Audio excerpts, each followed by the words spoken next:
We get a big fight at heavyweight as the former heavyweight champ of the UFC, Junior dos Santos, will be taking on France's Cyril Gane, Le Bon Gamin. And Matt, I'm really looking forward to this fight. I mean, I have been hooked on the Cyril Gane train since he got the win over Adam Deiveson here and I got to keep using the prop, in Canada with TKO. And Matt, in that fight, it was one of those ones where you got a guy out of MMA Factory that has a background in Muay Thai and kickboxing, representing MMA Factory in France. He's a main training partner of Francis Ngannou. Fernand Lopez, the coach there, really putting things together with a lot of prospects that I think you're going to see in the bigger leagues coming soon. And in that fight, he absolutely decimated Adam Deiveson. And Adam Deiveson was a once promising heavyweight prospect. It was looking like he was the guy that was going to come out of Canada. He had boxing aspirations too. Those fell apart. Cyril Gane absolutely derailed that train. So let's just throw our prayers together for Adam Deiveson. Maybe he gets his footing. But for Cyril Gane, you pick up that win. And I'm looking at his record here. The Deiveson win, the Roger Souza win. Then he comes into the UFC and he beats Rafael. I wouldn't even say middling heavyweight. I'd say lower tier heavyweight. He beats him and submits him. And then he fights really tough out in Don'Tale Mayes. Well, what does he do? I don't know if I'd say real tough out. Has a little bit of fun on the feet, takes him down, and in the dying seconds, submits him by heel hook. Matt, how often do we see heel hooks at heavyweight? Never, actually. Like, ever at all. And that's really what makes Cyril Gane so unique. Like, every time he goes out there, you're going to see something that you never thought he was capable of. And I do like where he is in his career right now. He's only 6-0, but you can tell that there's so much potential and so much of a skill set that we haven't even seen yet. Yeah, and you look at Cyril Gane in that fight, Matt. I remember us watching it in the moment. Matt went, why is he doing that? Like, it just seems like a weird submission. He's gonna, Mayes might get out of it and start pounding away at him. Not so. So in Cyril Gane's last fight, picks up a big win over Tanner Boser, and that was one of those fights where it really won me over, and here's the reason why. You might be down on Tanner Boser for the fight that he had against Andrei Arlovski, and that's fine. Tanner Boser's a good heavyweight, and I don't have to say it because of the Canadian flag in my hand. Tanner Boser's a good fighter because he can do a lot of things well. He can throw with a lot of power, but normally he doesn't. He mixes in volume and his kicks, and he really just kind of takes over fights, stays on his bike. Well, Cyril Gane played that game and beat Tanner Boser at that game. So if you can beat a power puncher boxer in Don'Tale Mayes and submit him, you can beat Rafael that, again, lower level heavyweight, but he has all the tools. You gotta start somewhere. And if you can beat Tanner Boser, who's a really good volume striker at his own game, what skill set can beat Cyril Gane? It's going to be awfully tough to beat him. And Matt, I've been quoted, and I'll continue to quote myself as saying, Cyril Gane, future champ. I really think Cyril Gane is going to go way up close to the top, and I think you're going to have Stipe Miocic, Cyril Gane, Curtis Blades, and Francis Ngannou for a long time until Stipe retires, and then you have two teammates in Gane and Ngannou, and you're going to end up with a Daniel Cormier, Cain Velasquez type situation where Cyril Gane, maybe he's the gatekeeper, and then Francis kind of does the old shake and bake Talladega Nights and let Cyril Gane be a champ for a little bit. Like, I don't know what's going to happen. I effing love this guy's skill set, and I've been on the train for a long time, so it's hard not to bring the bias into this fight. So let's talk about Junior dos Santos a little bit. This is a guy that, Matt, when you and I get into MMA years ago, oh my goodness, he wasn't maybe right there, but he was on his way there, and then he got there, and then he's come down from there.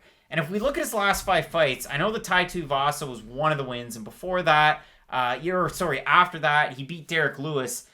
Then after those 2 wins by finish, he's been finished 3 times in a row, and the last one really concerns me. Yeah, so Junior dos Santos, we'll say post his suspension now. Junior dos Santos is one of the athletes who can actually point at USADA and tell them, hey, you actually cost me over a year of my career, because they came out and said they messed up his false drug tests. Or not his false drug test, but his positive drug test. Kind of like free agent Yoel Romero. Exactly. It's been done before, and Junior dos Santos is one of those cases. I feel like we do have to bring it up, because USADA has been brought up with his name, but it is no fault of his own. He did lose a significant chunk of his career after the Ben Rothwell fight, and it's unfortunate too, or not after the Ben Rothwell fight, after the Stipe fight. When he came back though, Blagoy even was a hard guy to look good against. He just kind of does everything well, and he's super durable. He was able to come back.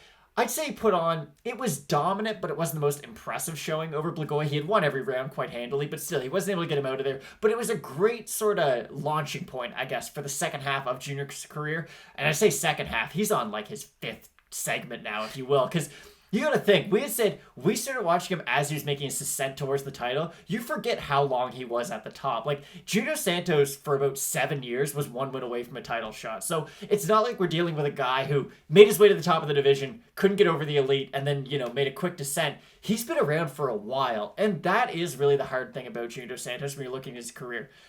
When you watch him fight, does he still move like he used to? He does. Does he still have hand speed? Of course he does. He has phenomenal boxing. The one thing, though, he can't take damage like he used to. And let's throw another thing in there in the positives. Look up his Instagram page. I know that might sound silly and you're going to get a lot of glamour shots, but this guy looks like $1 million at age 36. He's almost 37, a couple of months away from that. And I know he's got 3 losses in a row, but physically, he looks amazing. He looks shredded. You look at his weigh-in from his last fight, 238.5. That's great. We talked about that, especially in our earlier videos, Sergey Spivak, Jared Van Der. Go back and watch it if you haven't already. But if you look at that fight, you got a way bigger heavyweight against a guy that, he's in the 240s, 230s. In this fight, you've got Cyril Gane, who last weighed in at 249. You got JDS at 238. This is like prime weight, especially in this division. 2 of the more athletic guys you're ever going to see at heavyweight. And I still feel like Junior at 36, almost 37, athletically speaking, is extremely explosive, has really good footwork. He does a lot of great things that is going to beat a lot of prospects. Like, if the UFC decided to put Junior Dos Santos in that Andre Arlovski category where it's like, okay, you're just the primary gatekeeper, Junior's going to knock out a lot of those guys. The difference is, it's just the amount of damage that he can take at this point. And I know we had said physically, even before the Jairzinho fight, he did look phenomenal. There was even talks, people thought he might move down to 205. That's how shredded he looked. But he still has the same issue. He can throw shots, he can land, and if he lands, it's going to hurt you. But the problem is, if he is playing that kind of, I land a shot and I take a shot at the same time, there's not a lot of guys in the heavyweight division who aren't going to get to him before he gets to them. And you look at his recent losing streak, those are 3 of the better heavyweights you're ever going to get matched up against. The Derek Lewis fight was weird, and it is his last high-level win, so we do have to bring it up. And, of course, the fact that Derek Lewis he's not the number 1 contender, but he is in the top 3 right now, and Junior has a win over him. That was one of those weird Derek out-my-back fights where he looked good, and then his back hurt, and then his stomach hurt. And there's always something with a Derek Lewis loss, but it was a weird fight for both guys. But I really did think after that, like, wow, Junior, if you don't knock out Derek Lewis, like, you're onto something. And then Francis knocked him out. And then Curtis Blades knocked him out. And that was the concerning fight because, of course, Curtis Blades, phenomenal fighter, but more well-known for his ground and pound. And the fact that he was able to rock Junior on the feet and finish him up against the cage, it was a little concerning. And then I think the Rosenstrike fight really just hammered home what we already knew. Rosenstrike landed 1 clean shot that whole fight, and it just put down Junior. He landed that overhand left. And yes, Jairzinho was one of the more heavy-handed guys at heavyweight, but it was a shot that you knew that Junior in his prime would be able to take and keep going. Whereas now at this stage in his career, he does seem to get rocked by most of the clean shots that hit him. And against a guy like Cyril Gane, that's not really the position you want to be in. And to me, Cyril Gane, I mean, knockout threat. But you look at the game that Cyril Gane can play, and he's like a chameleon. If you want to have a grappling fight, well, let's go ahead. Let's do it. If we want to strike, we can strike. If we want a volume, we can. If you want to go into a power fight, let's do it. Cyril Gane can do so many different things really well, and you don't ever see that with a fighter that's 6-0. You also don't see 6-0 fighters fighting a guy with 29 pro fights and a heavyweight strap on his mantle. You never see this. This guy's such a special talent that if we look at the odds, paper notes, Cyril Gane opened as a -270 favorite. Le Bon Gamin maintenant a -424 favorite. For JDS, open +230s, now +319. Underdog over on Tapology. Let's go with the recent ones. We got them in front of us. 881 total votes. 81% with Cyril Gane. 75% have him to win by knockout. Do you think JDS get knocked out 4 fights in a row? I do. Okay. I'm going to disagree with one thing you said about the Cyril Gane ground game. I don't think he can take down Junior Dos Santos. That's going to be the one thing I don't think he can do. Wouldn't it be cool if he did? It would be, but Cain Velasquez could barely do it, so I have a really hard time believing that Cyril Gane's going to be able to take Junior down. Junior has some of the best takedown defense really in the division's history, and he's great at making people pay for those takedown attempts. He didn't have a lot of success in the Blades fight, but when he did, it was when Blades would be shooting for the takedown, really overextending with his hands, and Junior's got that great uppercut in the middle. I know the results aren't the same that it used to be from when he landed those shots. If go back to the Fabricio Verdum fight, Junior Santos UFC debut, he lands that one shot that basically just separates like Verdum's soul from his body. That's how violent it was. I don't think Cyril Gane is going to be able to go out there and really out-grapple Junior Dos Santos. I think Junior Dos Santos has one thing that's going to give Cyril Gane problems. And of course, I don't know if you've noticed, we're leaning pretty heavy Cyril Gane right now. The leg kicks to Junior Santos are something that doesn't get enough credit. In the Miocic fight, he was landing that low calf kick over and over and over again. And it did start to give Stipe trouble. And then, of course, Stipe just kind of bum rushed him and knocked him out against the cage. But if JDS is really committed to that leg kicking plan, he might be able to slow down sort of that stalking movement of Cyril Gane.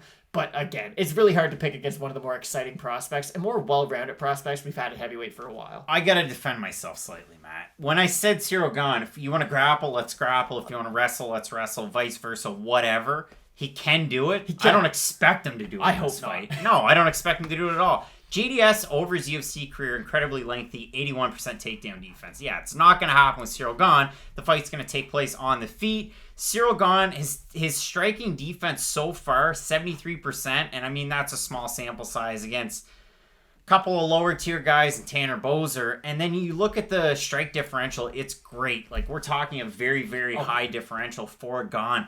He just has that fight IQ. You can tell it's there. And I wouldn't even say, because he's not like a raw prospect at 6-0. He's pretty well a finished product, and he has all those different tools in his tool belt.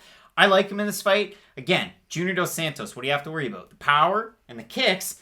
And if he's able to land, you never know. He could put out Cyril Gane. It's a heavyweight fight. Anything can happen. But I will side relatively heavily with Francis Cyril Gane in this one. I'm going to be really sad if JDS gets KO'd, but that's probably how the fight's going to go. Again, you're dealing with a guy who can't take damage all that well against a guy who's really good at dishing it out. So it's hard to pick against Cyril Gane in this one. Matt, both of us going with Francis Cyril Gane, and really looking forward to this card. We have a great main event between Deiveson Figueiredo and Brandon Moreno for flyweight gold. So keep it locked in with Fight Night Picks, Matt, as we always say. Let's get into it.